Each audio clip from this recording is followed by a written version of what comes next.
Afternoon, and thank you for joining us for the McCain Institute's Authors and Insights Book Talk series, a series of discussions with authors of important, newly released books on American politics, policy, and leadership.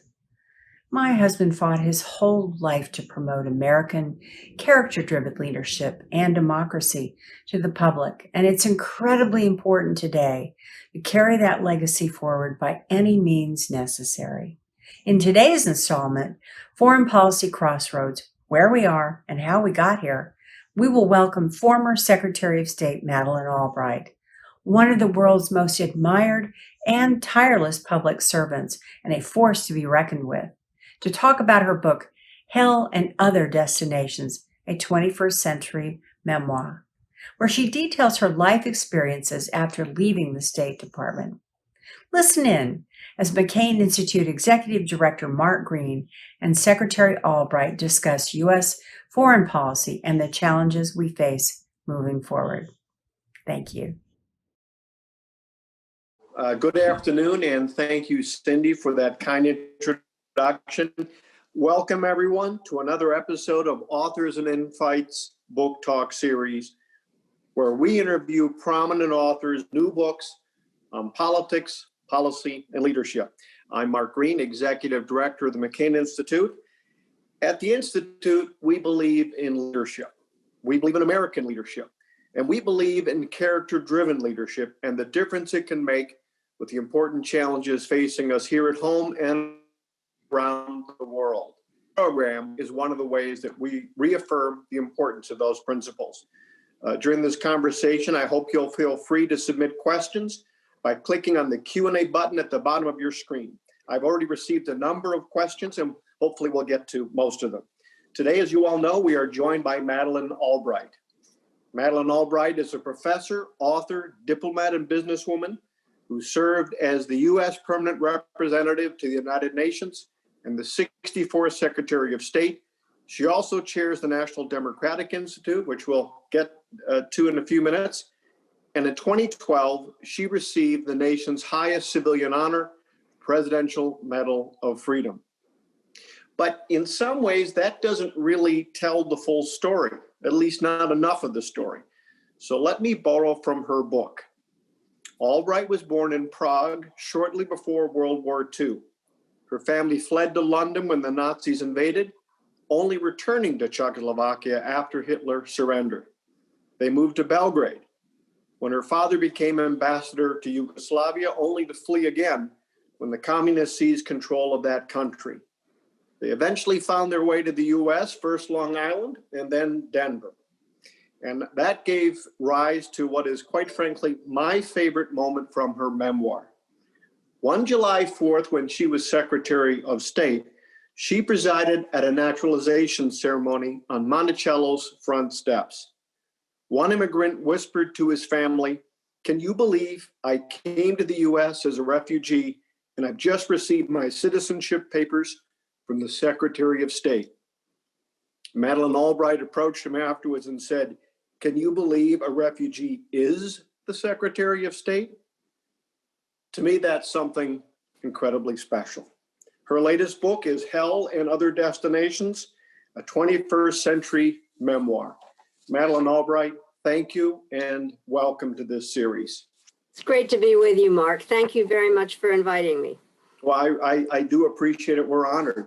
You know, as I mentioned to you recently, as the son of naturalized citizens myself, I almost wonder if it shouldn't be a requirement of every administration that they have a naturalized citizen or the offspring of naturalized citizens in the cabinet, because I sometimes think that those of us who were born here don't really have an appreciation for that incredible story, the story that that immigrant family, that refugee family brought forward. Well, I think it brings a special appreciation of this country. And recently I was asked to describe myself in 6 words. And I said, worried optimist, problem solver, grateful American. And I am, for having the opportunity to grow up in this incredible country. And so, and I'm especially pleased to have a chance to talk about this country and democracy and spend time with you, because we've done a number of things together. And I so believe in bipartisanship. So I can't state often enough how glad I am to be doing something with you. Well, that I appreciate that. And again, we're honored to have you. Picking up on that theme, I do think it's an incredible story that so many Americans have of coming from, well, in your case, being a refugee to rising to one of the highest offices in the land. I think it's something that we take for granted, and it is something that makes this country a very special place. So I'm delighted that that's the way that we can begin the conversation. But this is a book series, and the inevitable first question is, you've done so many things, you've written so many books, why this one? Why this new contribution? Well, I decided that I would try to explain all the things that I'd done since I left office. And partially, I've had this kind of mantra that whatever I do, I always want to do something more interesting afterwards. Not easy if you've been Secretary of State. And so what happened as I was leaving, people were making a variety of suggestions to me about what I could do. I'd been invited to come back to Georgetown to teach, and I'd just been made chairman of the board of the National Democratic Institute. And somebody said, well, you should start a consulting firm, and you need to write books and travel and be on a variety of boards and give speeches. And I said yes. And I said yes to all of them. And so what I've been trying to do in this book is to explain how, it's a rationalization in many ways, in terms of saying how one thing, I learned from one thing to inform another, and that it all really does go together. And partially, it comes from the fact that at some point somebody said to me, how do you want to be remembered? And I said, I don't want to be remembered, I'm here. And so it is in some ways also a justification for keeping my voice. And I'm very glad I did it, because it does answer some questions, and it gives me an opportunity to keep using my voice. Early on in the book, you admit to a very human emotion, and that is the temptation to say, I'll show them. And you write about how, on occasion, naturally, you may have disagreed with other members of foreign policy teams on which you served. And you wrote that you thought briefly, just wait, I'll lay everything on the table and the whole world will see that I was right and they were wrong, and how unfairly I was treated. And yet you never did. And you mentioned the fact that you went on a walk in Cartagena with the legendary author Gabriel Garcia Marquez, and he advised you, quote, Madeleine, when you write your memoir, don't be angry. And you're not. And I think that's one of the things that comes through very clearly in the book. Well, I definitely am not angry, but I think that you probably know yourself that what happens is the publishers want you to have the nastiest little things you can possibly say. And so I resisted that, because I am not angry. But I also think that I learned something that I tell a lot of people in transition. There is nothing harder than watching your successor. Nobody tells you that. It's a completely no-win situation. Either the successor is much better, which in my case was true of Colin Powell in terms of how he handled the people at the State Department. And even though I used to walk around the State Department and try to get to know everybody, he had a way of going around and saying, hello, troops. And also he was able to modernize the place with computers and emails. Or the successor does everything to screw up what you've already done. And so I do think it's a no-win situation. And so I do give advice, and that's what I often say to people as they're leaving great jobs. Yeah, and that's something else that comes through in the book. And you mentioned early on that that you wrote a note and left it behind in your office at the State Department for Colin Powell. And you wrote that the office was filled with the spirit of our predecessors, all of whom felt representing the United States to be the greatest honor. And so I turn over to you the best job in the world. Do you still feel that way? I Is do. it still the best job in the world? I think it's an incredible job. I really do. First of all, it is an honor to represent the United States. And I can't tell you the number of times that I would sit behind the sign that said the United States and think, I can't believe that I'm sitting here. And especially given my immigrant background. And also because there are, or have been, really fantastic people at the State Department with whom to work, who are dedicated to doing the job. And by the way, I remember thinking the following thing: I was so jealous of the people that got to stay, that they were going to be able to do foreign policy forever. On the other hand, I can see that it's not simple to be in an administration when different parties take over. But I hated to leave, and I used to say they're going to have to drag me out by my heels. Well, and I don't think people realize just how many people work at the State Department, or in my case, USAID. Wonderful, extraordinary career professionals, absolutely dedicated to the mission and ready to help any leader succeed, provided that he or she will actually take time to listen to them and to harness them. So in my case, obviously a number of steps below, but I found it to be an extraordinary honor, and I loved every day of it. So I certainly can identify with that. But in your case, let me just say, from reading your book, if there's a close runner-up to Secretary of State, it might just be the work that you're doing with NDI, the National Democratic Institute. You say, your words, that of all the hats that you wear after the State Department, chairing the National Democratic Institute is the one that fits most comfortably. And then you will go on to say something that any of us who have worked in the field can identify with. You say, nothing lifts my spirits more than the long voting queues that tell the tale of a healthy democracy, and nothing disturbs me more than the overflowing jails of a society ruled by fear. So where does that leave you these days in terms of how you view the world and how you view the work that we're all doing to try to spread the campaign to support democracy? Well, I do think that my love of supporting democracy, obviously, we're all products of our background, and mine was, you described how we had to escape twice from fascism. And when we came to the United States, my father used to say that two things. One is that many Americans took democracy for granted. On the other hand, that there was incredible resilience in this country, which sound like two things that don't go together, but they do.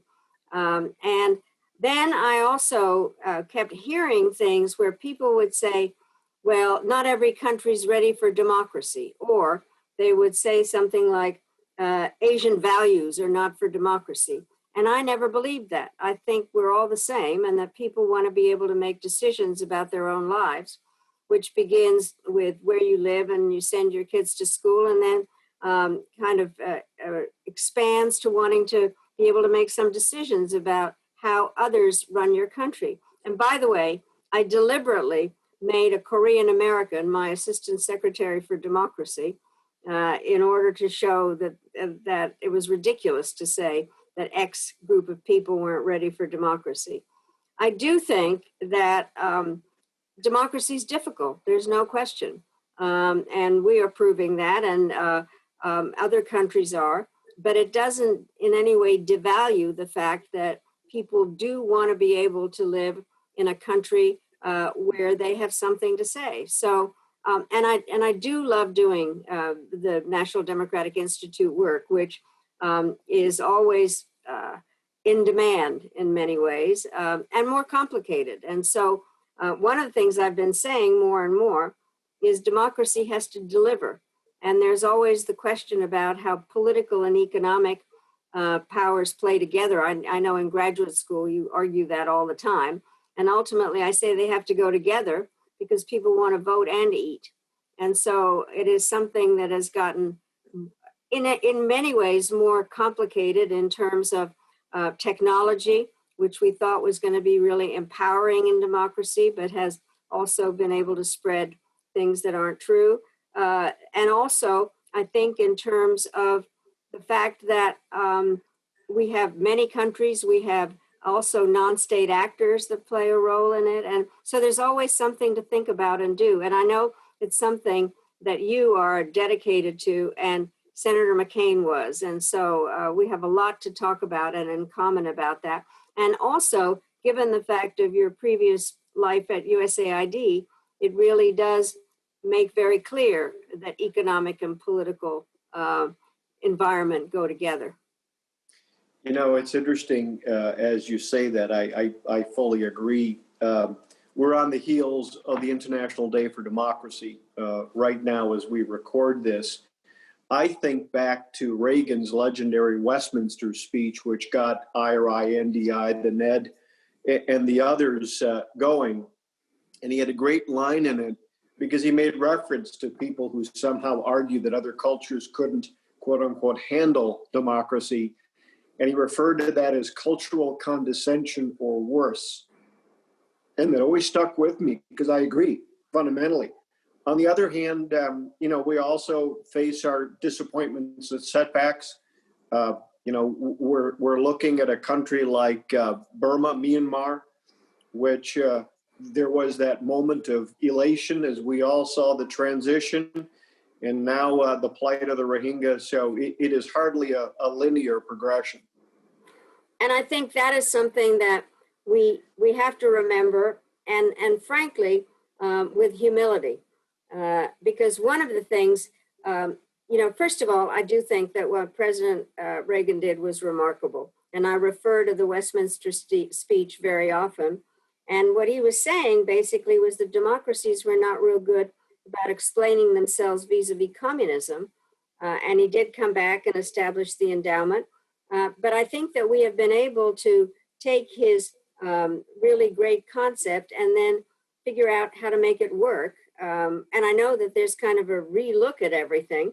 And I think it's very important because we had expectations to some extent that it might be linear.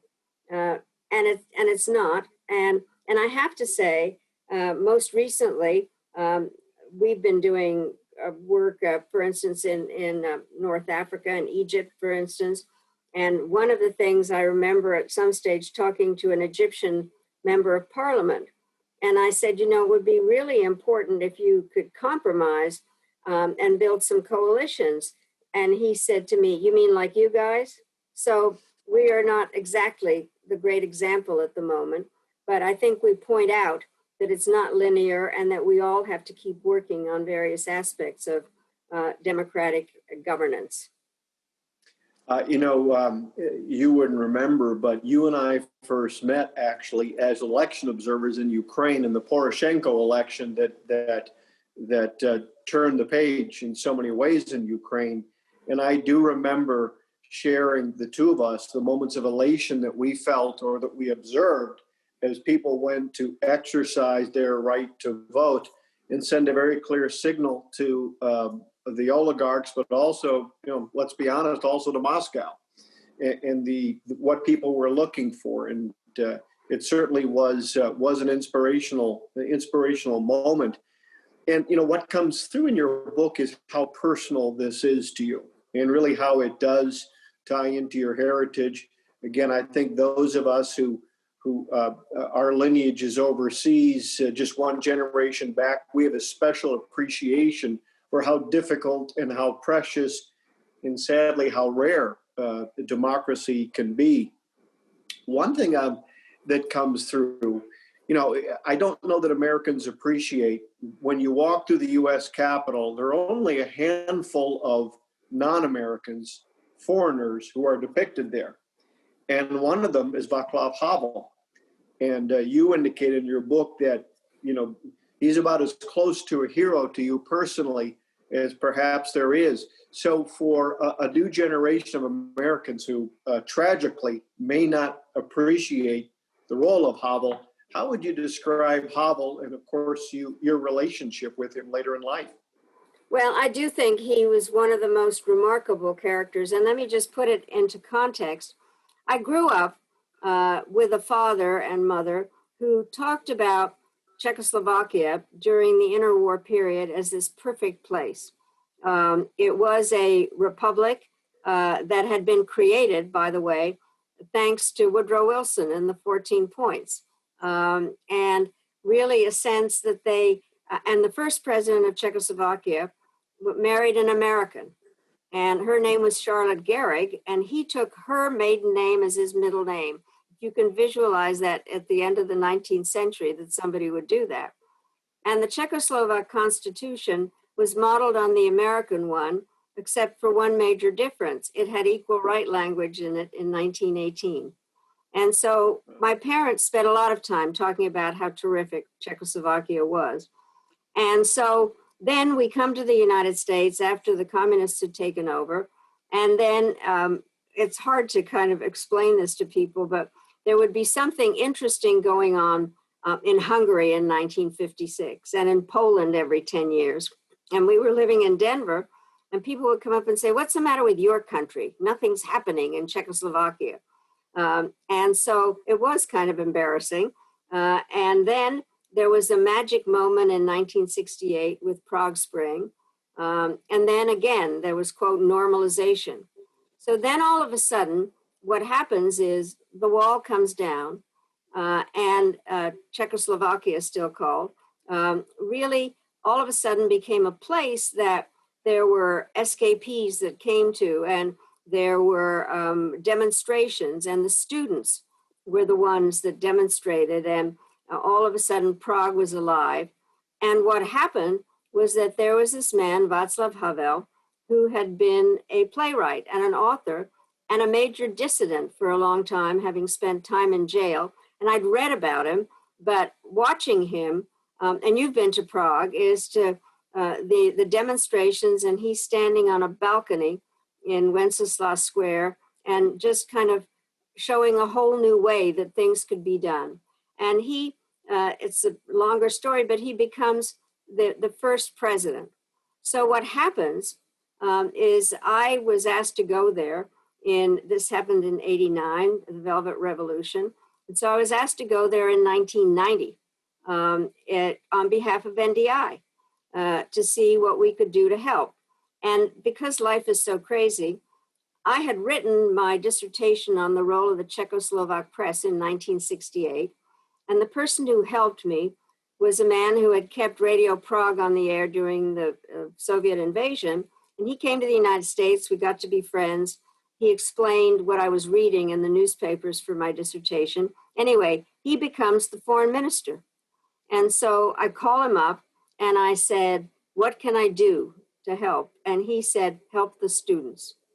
So, and then he invites me to come, and believe it or not, he's the foreign minister. He invites me to come to his office as foreign minister, where my father used to take me when I was 8 years old, because he was chief of staff to the then foreign minister. And then Jiří Dienspier says to me, "Would you like to go meet Havel?" And I said, "Of course I would." So we go to the castle, and there's Havel dressed in blue jeans and a black turtleneck. And I had a copy of my father's book with me, because I always carried it around, and it was called 20th Century Czechoslovakia. So I'm handing him the book, and he says, "I know who you are. You're Mrs. Fulbright." And I said, "No, I'm Mrs. Albright."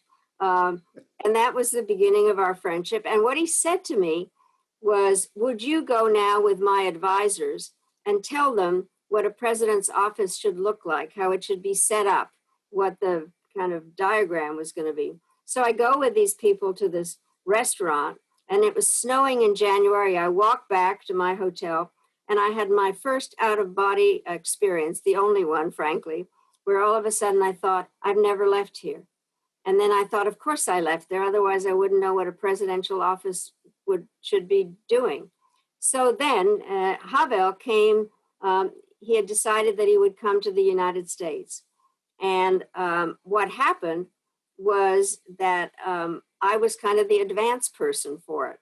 I was the world's perfect staffer, and I had managed to figure out Q's and A's and things that were going to happen.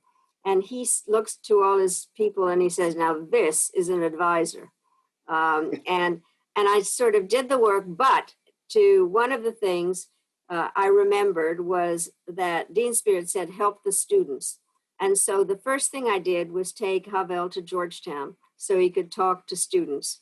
And then we went and did the joint session at Congress. And he really was the most amazing person because he understood history. He understood the importance of telling the truth. I mean, that was really, he did have some expressions that one never knows whether our members really understood in terms of conscience precedes actions. And but he was brilliant, and he really was humble, incredibly humble. And I am often asked, who are the people I admire the most? I used to have 3 of them. I only have 2 at this point, and you'll understand in a minute. Was people who forgave their jailers and were able to move on. Aung San Suu Kyi used to be one of them, but her behavior now has taken her off my list. It's Mandela and Vaclav Havel, and really being able to understand what needed to be done to move his country people forward, and never lost his humility or his realistic approach to what could be done, and writing about the power of the powerless, and really understanding what could be done for his country.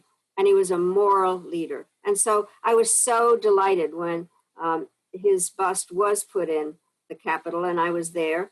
And it was really a very, very moving event. You know, it's interesting, but when you stand in front of his bust and you look around, you see another well-known figure in history, Winston Churchill. I know you are famous for your pins. I see a V for victory pin that you're wearing.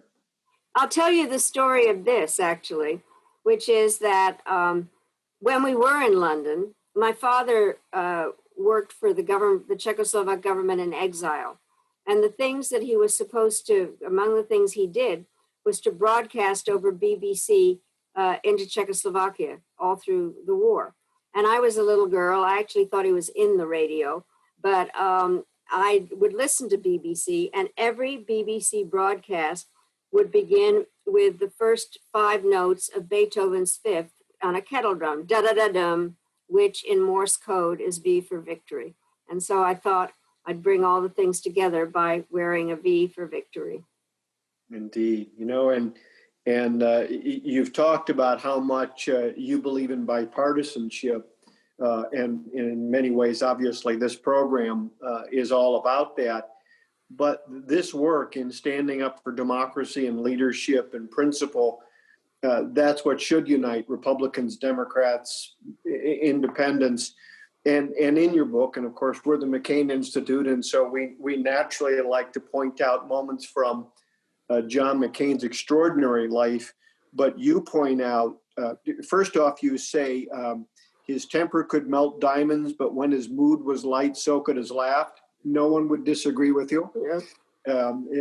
Famous in so many ways, both. But you talk about the opportunity to walk through the streets of Prague with John McCain.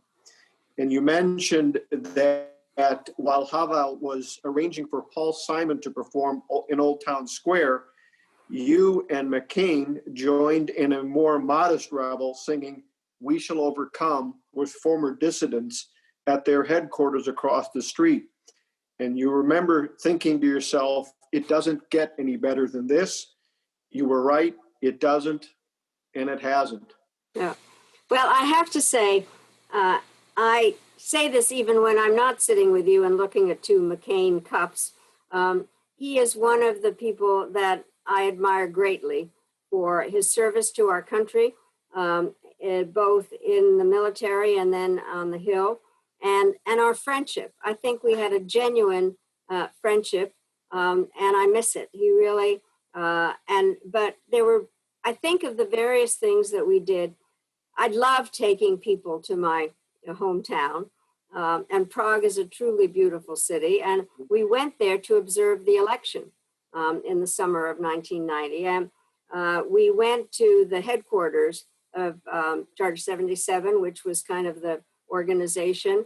We also were in the streets a lot, and were able to see the genuine joy of people to finally be a free country. And to have a remarkable leader like Vaclav Havel, and to have people think that it was a remarkable country, and you could just feel it, and the pleasure of them going to vote. But it really was more than moving to go to the headquarters with John and then sing "We Shall Overcome," because it so fit what had actually happened. And there was I still, I could have worn this today. I have a pin that in Czech says "Havel to the castle," and that's what happened.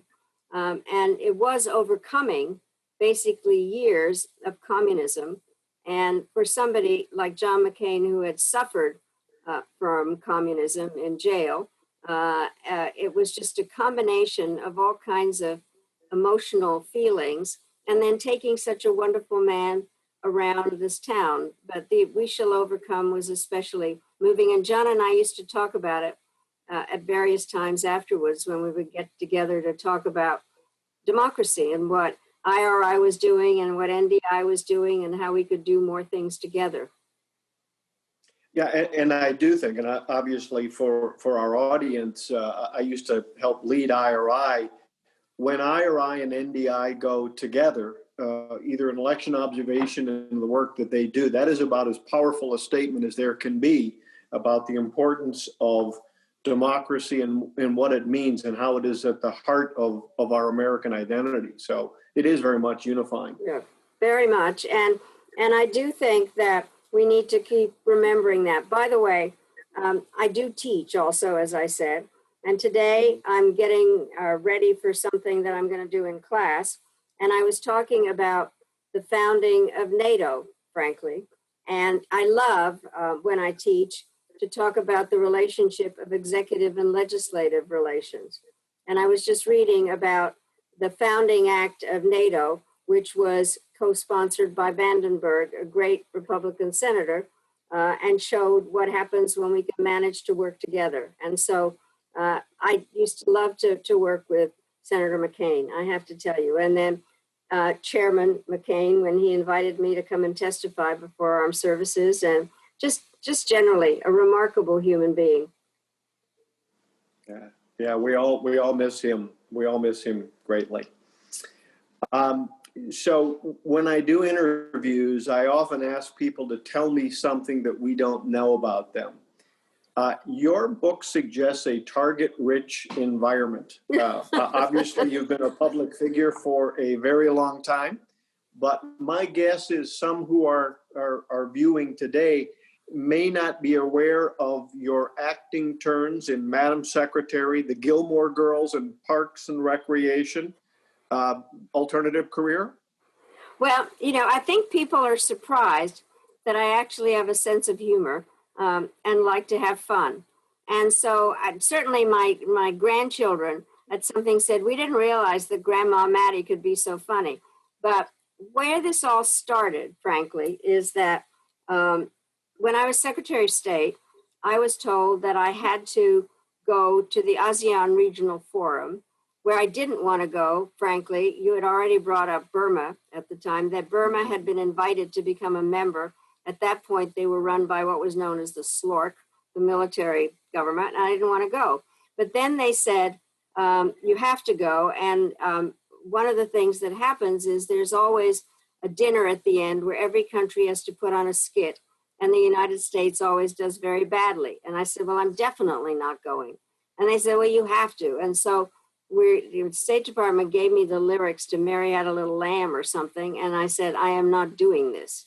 So flying over, we decided that I would sing Don't Cry for Me, ASEANis. And I got dressed up as Madonna, and the rest of the delegation provided the chorus, and I sang, which surprised everybody. And then the next year, I actually did a duet with the Russians, with Yevgeny Primakov. We did our version of the West Side Story. It was called the East-West Story. The delegations had a rumble, and I came out singing Yevgeny, Yevgeny, the most beautiful sound I ever heard. And he came out singing Madeleine Albright, Madeleine Albright. Anyway. So I do enjoy having fun. So what happened was I'm out of office, and all of a sudden I get a call from the producers of Gilmore Girls saying, would I mind if somebody played me? And I said, yes, I mind. I want to play myself. And the thing was that there was always an anniversary a program that celebrated the daughter's birthday. And I can always rationalize something I do. And the purpose of the program was she had left college, and it was to get her to go back to school. So I could say that I was helping education. And so I did that. And this girl, Rory, looks a lot like my daughter, youngest daughter. And so Katie called and she said, Mom, you weren't acting, you were playing yourself. So that was that. So then the next thing that happened was I got a call from Amy Poehler, and she said, will you come on Parks and Recreation? She then told me, and I had actually seen this, was that she had a picture of me in her office, and some man came by to ask her for a date, and he said, is that your grandmother? And she said to him, anybody who doesn't know who Madeleine Albright is, I'm not going out with. So we then had a time at doing Parks and Recreation at the Waffle House. So that was that. Then what happens is all of a sudden, I do watch TV, and rationalizations, I can persuade myself that certain programs are informational to people. So I used to watch Army Wives so people could understand how hard it was to be a spouse. So I get a call from them, and Taya Leone, that was about to play Secretary of State, and she said, I want to hear from you what the job is really like. And so we have this long conversation, and I thought, I must be out of my mind spending my time here trying to explain what the job is. And then they asked me to kind of help out on things. So I went on it a couple of times, but most recently, what happened was they had asked General Powell and Secretary Clinton and me to come in for one of the skits. And so everything was totally scripted. Something horrible had happened at the White House, and she calls us in. So I managed to get an unscripted line in. As we're about to sit down, I said, isn't it great when the current Secretary of State calls in her predecessors to consult? We used to do that all the time, and they left it in. So I have enjoyed my career. And I also, I have played the drums at the Kennedy Center, and I like to have a good time. So that may surprise people. Well, and it's unfortunate because you openly disclose it, so there's no blackmail value to any of this, right? Frankly, well, I will mention one other piece here, and that is that you got into a Twitter battle with Conan O'Brien. So Conan O'Brien pushed out. He said, "I picked out my Halloween costume one year. I'm going as slutty Madeleine Albright." To which you responded on Twitter, "For Halloween, I'm considering going as hunky Conan O'Brien, but that might be too far-fetched." O'Brien's comeback was, "Yes, my first Twitter war with a former Secretary of State. Look out, George Shultz, you're next." Well, at first, I had no idea. You have enjoyed yourself on Twitter. I have, but, I was trying to figure out why he had called me slutty. And so then the person that was working with me said, this is supposed to be some form of humor. Anyway, I think I rose to the occasion, and we came to a happy draw on this. You did. In fact, he largely surrendered. So thank you. What I'd like to do now is turn to our patient audience for some of the questions that they provided. And as I mentioned, we had, first off, great interest. Everyone was very excited about the event. But a number sent in questions. One from Pedro Pisano, who's on Twitter, who says, I would like to know more about Secretary Albright's work with Ambassador David Schaefer. Thank you. So Ambassador at Large for War Crimes, David Schaefer, how about your work that you did with him? Well, he was somebody that had been part of my team when I was first named ambassador to the UN. And he knew an incredible amount about international law and actually helped me to coin a term that I got known for, which was assertive multilateralism. We worked together. And then also there was the whole issue generally about war crimes. And one of the things that did happen when one of the first votes that I took as ambassador to the UN was to set up the War Crimes Tribunal for the former Yugoslavia. It was a real departure. Things hadn't happened since the Nuremberg trials on doing something like that, and trying to figure out how it would operate, what role we would take in it. And by the way, one of the other things that I'm kind of a groupie, and I have tried very hard as I have gone along, is to try to get groups of women to be able to work together. So when I was at the UN, I gathered together at that stage. There were 6 other women permanent representatives out of 183 countries. And I decided, being the American, that I would form a caucus. And we called ourselves the G7.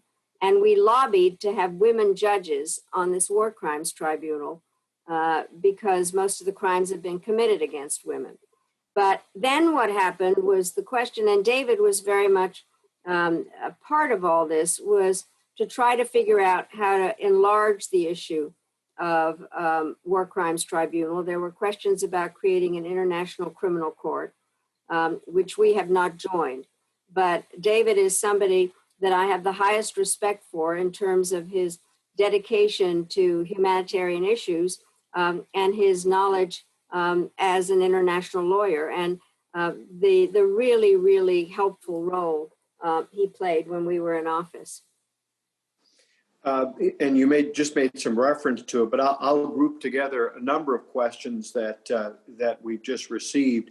One comes from, and maybe she epitomizes it, Gabriella Taverna.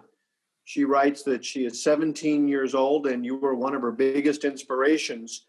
Who are your biggest inspirations? And you touched a bit upon that. But what advice do you have for young women who would like to go into a career in foreign policy? Well, let me say, people ask me what is the title of my book about, the hell part. It actually comes from the most famous thing I ever said, which was, there's a special place in hell for women who don't help each other. The reason I said it came out of my own experience, was that I was young and I wanted to do a lot of different things and wanted to be a journalist. And I was my husband was a journalist, and we were having dinner with his managing editor. And he said, "So what are you going to do, honey?" I said, "I'm going to work on a newspaper." And he said, "I don't think so. You can't work on the same paper as your husband because of labor regulations. And even though there were 3 other papers in Chicago at the time," he said, "and you wouldn't want to compete with your husband, so go find something else to do." And I did. And I ultimately went back to graduate school, and there were other women who were very critical of what I was doing. We're very judgmental about each other. Why aren't you home with your children? Or, I cook better than you do. And so I decided that one of the things that I wanted to do was to be supportive of other women in terms of what we could do. And I do think that things have changed, that there is more of an understanding. But I do think that it's just flat out has to be said that women, we have to work very hard. And without being insulting to anybody, there is no room for mediocre women. There's plenty of room for mediocre men. But there has to be a real desire to work hard and not to be the queen bee, to decide if there's only one woman, I'm going to be it and not you. And then to this young woman, I would say one of the things I learned is that it's important to speak out. So I said earlier how proud I was to sit behind a sign that said the United States. And I had learned that in a meeting, often a woman decides not to speak because you think it's going to sound stupid. And then some man says it and everybody thinks it's brilliant. And so I made up a rule, which was you have to learn to interrupt. And if you're going to interrupt, you have to know what you're talking about and have a strong voice. So I get to the UN I'm sitting behind the sign of the US, and most of the meetings don't take place in that fancy room. And there are 14 men on the Security Council at the time and me. And I thought, well, I won't talk today. I'll just see if they like me. And then I saw the sign and I thought, if I didn't speak today, the voice of the United States would not be heard. And so I give advice in the following way: women have to learn to interrupt. So that's my advice to her. And it sounds like good advice for so many. And we certainly know, I will say from my days at USAID, there are countless studies that show that involving women in leadership positions, and importantly, in programs in democracy and development, particularly in conflict and post-conflict zones, produce better outcomes. The American taxpayer dollar in foreign assistance goes further, but it leads to different outcomes. It leads to outcomes that are more family-centered. And I mean that in the most positive way in reinforcing the core. So that's great. And we hope that young women who are listening today make sure they pursue their dreams in leadership and in foreign policy. By the way, Mark, one of the things is that if I'm often asked this, that the countries where the virus has been contained are the ones run by women. Now, Taiwan, New Zealand, Germany, down a list, Norway, Finland, Iceland. And it has something to do with caring, being able to multitask, and not wanting your children to fight with each other. So there are certain characteristics that you've already mentioned that I think are useful. So Gabriella and many others, if you needed inspiration, you just got it. We need you, and we need you in leadership positions. Another set of questions, maybe it's inevitable. I have a question here. Who should a President Biden pick for Secretary of State, and what should the administration's top priority be? Well, there are plenty of people that want to be Secretary of State, but I do think that what has to happen is a recognition that the State Department represents. By the way, the course I teach is about foreign policy and the toolbox. And what is interesting is diplomacy, both bilateral and multilateral, is the basic tool. Every part of the US government has something to do with national security, but the State Department is the lead agency on it. I think that what has to happen is that the State Department has to be rebuilt. What I find stunning that most people don't focus on is the budget of the United States government. That I am all for defense, but the budget for the Defense Department is around $780 billion. And the current budget as proposed for FY 2021 for the State Department is more kind of somewhere just above $40 billion, which also does include USAID and everything, and security for our embassies and programs in the embassies. That's ridiculous. So I think what has to happen is some of the power and money needs to be restored to the State Department. There need to be people that are respected that work there, that it be really re-energized in many ways and respected. I have been very troubled by what I hear has happened to the State Department, and I hope very much that a Biden administration would rebuild it in a way so that it can occupy the role that was set up for the State Department by the founding fathers. And to be clear, I'm assuming the same advice goes for President Trump 2.0 if President Trump is reelected. Well, I think that would be absolutely true. I think that people need to understand what the State Department does. And I do think that it has been kind of reorganized beyond recognition, if I could put it that way. And I was very proud to be at the State Department. And I do think that it needs to be, it is the senior department in the government, and the Secretary of State is the senior member of the cabinet. And so I do think that more needs to be done, and trying to figure out how the national security decision-making really works. And I will say in my own editorial comment, having been an ambassador, so in the State Department as well as at USAID, you would get absolute agreement from USAID and the Department of Defense. I think everyone recognizes that strong leadership and strong diplomatic programs save us money when it comes to defense spending or development spending. We need the State Department to be strong, and we need America's diplomatic tools to be as strong as possible. Another set of questions I received, I am pleased to see. The question is, what is the best approach to combating increased polarization between the parties? And if I can, I'm just going to read a couple of sentences from your book, because it's clearly something that matters to you. And you point out that according to a study released in 2019, 42% of Americans now believe that people belonging to the opposing party are evil. Nearly 20% think that their adversaries lack the traits to be considered fully human. If that isn't polarization, I don't know what is. So what should we do to battle back against that polarization?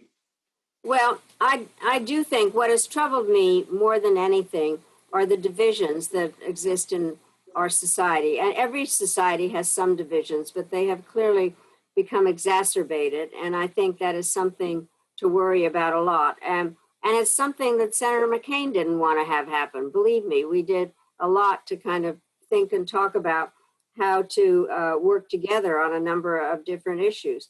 I do think that what is interesting, I believe in a two-party system. I don't think there should just be one party or 9 zillion other parties. And I remember when I was in office, I said that I'd had all my partisan instincts surgically removed. But I do believe, and I spent a lot of time working on having a bipartisan relationship, and I think it is our strength. But what it requires is to have respect for the views of people that you disagree with. I happen to, this sounds really irreligious, but I don't like the word tolerance, because that's kind of put up with, tolerate. And I think that we need to respect. And I think that a real point is trying to figure out how to have discussions to figure out what pulls us apart and what are the things that we can do together. And among those, I really do think is an understanding about the importance of foreign policy, national security policy, but that is based on where we are on domestic issues. I've never kind of liked the division between domestic and foreign policy, because they really go together. And so I have hoped that it's possible to talk to people of the other party. By the way, only yesterday, Steve Hadley and I had an op-ed where we talked about the positive aspects of the agreement that has just been made between the UAE and Israel. And I think that it's important to try to sort out the places where we can work together and think about how to recognize that that is the strength of America, is being able to glory in our diversity and not make it something that is bad or evil or some, disrespectful. It needs to really, we need to work on that very hard, no matter what. And I will say, you've given me an opening. Back in my days at the International Republican Institute, in fact, it was not so long after the 2016 election, Ken Wallach, who was then leading NDI, had the good idea of putting together a dinner in which you and John McCain were up on stage together. And it was a moderated discussion, and it was a great crowd. But I remember that you disagreed on almost everything. And I remember thinking to myself, well, that was a bust. That didn't work so well. And we got an overwhelmingly positive response. And the feedback that we got over and over again was, well, we know they disagree. That's fine. It's how they disagreed. They disagreed constructively. They disagreed civilly. They clearly care for each other. And so I often tell people it's not consensus. We don't need to always find consensus. It's how we disagree and how we move forward. And I think, you touched upon that in a number of places in your book, that is the key to our success in so many ways. I really do think, and it is something that has in so many periods made America unique. And I hope we can get back to something like that. There's reason to have different views about things, but what I find interesting is trying to figure out why. What is at the basis of it? And so, and I certainly felt that way in my discussions with Senator McCain. And I will say before I close, I was recounting for someone the other day that of all the speeches I heard John McCain give over the years, I felt the most important one that he ever gave was his concession speech. When he ran for the presidency and lost to then Senator Barack Obama, I was ambassador in Tanzania. And I remember because all around the country, people were watching. And the fact that John McCain said, I salute Barack Obama, he is going to be my president, and I will do everything I can to help him succeed. That was the single most important speech he gave. And quite frankly, for many of the Tanzanians, it was more memorable to them than the Obama victory speech because they weren't accustomed to the notion of concession and pledging to work together. And that is about as constructive a message, especially these days, that we can possibly send. I fully agree. And the things that Senator McCain said about Barack Obama when he was being criticized in terms of kind of saying he was a good man. And I really do think that John McCain was one of the finest people that I had the honor to know. And I often thought about what he had sacrificed for our country and how much we owed him respect. And so I'm delighted to have been a part of something for his institute and with you, Mark, because we have worked together before and we will continue to work together on things that we believe in. Well, and I'm very grateful on behalf of the Institute, but personally on my own behalf, I really do appreciate your taking time to join us today, but also your book, quite frankly, it's easy for me to say, but I love the book. And the reason I love the book is because it is a memoir, and you talk about challenges that you saw, and you talk about what it took for you to get to decisions. And I think that was something that we need more and more of these days. I also want to thank everyone who is listening today and tuning in.